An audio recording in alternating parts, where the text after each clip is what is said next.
have daughters. A daughter before you had any sons at all was really something of a misfortune. But he knew that it did not seem like that to Guinea. All Guinea cared for was that it had been hers, and that it had lived only a day. "If the harvest is good, I will give her a set of amber pins for her hair," he thought, laying down the wolf spear and taking up another that was in need of burnishing. "And some cooking pots. And if the harvest is very good, I will give her a length of fine striped cloth, such as the merchants sell to make a tunic." But he knew that the amber pins and the cooking pots and even the fine striped cloth would not comfort Guinea for the loss of the babe, and that made him feel helpless, and feeling helpless was a thing that always made him angry, so he scowled at the spear blade, rubbing harder and harder as though he hated it.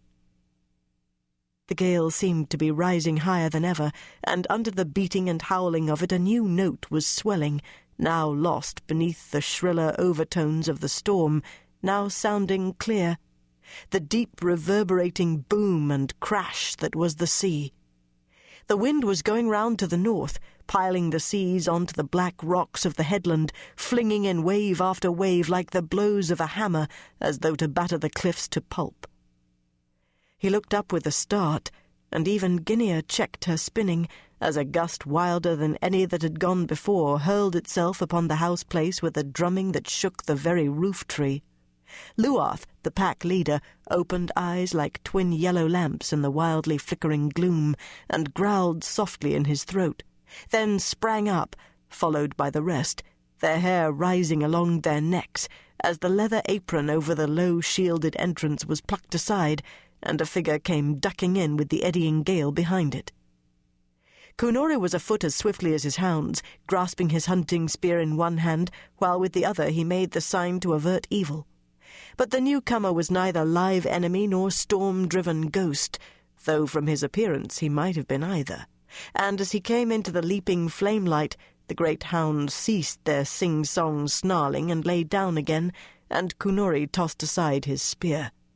"Flan!" he cried disgustedly. "You were never nearer to a spear between your ribs. What brings you abroad on such a night?" Flan was gasping for breath as he stood before the entrance, shaking the wild hair out of his eyes. "The red mare in the first place," he panted. "She broke out again, and I have been right away over the sea cliffs after her, and it was so that I saw it. There's a ship caught in the bay, and trying to beat out round the headland. She will be onto the Killer's Rock by now." Kunori's disgust was gone on the instant. He remembered the last time a ship had driven onto the Killer. There had been many things washed up by the sea afterwards. He said nothing, but his eyes met Flan's, and a fierce excitement leapt between them. Then, swinging round on the woman, who had risen also, he demanded, "My cloak! Quick! Bring me my cloak, Guinea!" Flan had already disappeared again to spread the news throughout the village as she brought it to him. He caught it from her and flung it round his shoulders, stabbing home the bronze pin, and plunged out after Flan into the buffeting darkness, thrusting back the hounds who made to follow him. The wind almost took his breath away as he made his way down between the crowding huts to the gate of the stockade. Clearly he had not been the first to whom Flan had cried his news, for other dark figures were heading in the same direction, and when they reached it, they found the thorn bush which normally blocked the gap at night had already been dragged aside by those who had gone before. They left it so for those who came after them, and turned seaward, heads down and shoulders hunched, leaning into the wind. The moon, which was near to full, seemed racing across the night, now lost behind great banks of tattered cloud, now sailing out into ragged fjords of clear sky, and as it came and went, the tribesmen were now engulfed in bat-winged darkness, now flooded with swift silver radiance as they struggled seaward. The whole men's side of the village was out and heading for the coast and the promised wreck, streaming out houndwise across the hills, eager for whatever harvest Camulus and the Lord of Storms had sent their way.